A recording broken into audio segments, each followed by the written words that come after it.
అంటే ఇప్పుడు సమాజంలో నా తల్లిదండ్రులు ఏమి ఇవ్వలేదు నాకు అన్న పాయింట్ కూడా చాలా ఎక్కువ మంది దగ్గర ఎవరు ఎందుకు ఇస్తారో అని అడుగుతున్నా.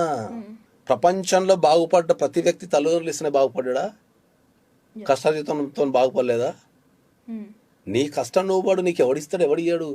తల్లిదండ్రులు ఇచ్చిన ఆస్తులు పోగొట్టుకొని బికారునైన వాళ్ళు లేరా? తల్లిదండ్రులు పేదరికంలో ఉన్నప్పుడు కసిగా చదువుకొని పెద్ద పెద్ద ఆఫీసర్లు అయ్యి లేకపోతే పెద్ద పెద్ద బిజినెస్ పెట్టి సక్సెస్ అయిన వాళ్ళు లేరా?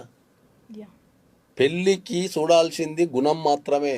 నా బిడ్డని వీడు కరెక్ట్ చూసుకోగలుగుతాడు, ఎన్ని కష్టాలు వచ్చినా నా బిడ్డని కష్టపెట్టడానికి గుణం చూసుకుంటే సరిపోతుంది.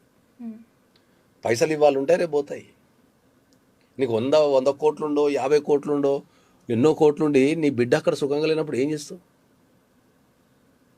మగోడు ఆడపిల్లని ఎప్పుడు కాపాడుకోవాలని చెప్తాను నేను ఎప్పుడు.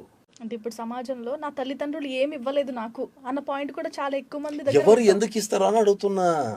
ప్రపంచంలో బాగుపడ్డ ప్రతి వ్యక్తి తల్లిదండ్రులు ఇస్తేనే బాగు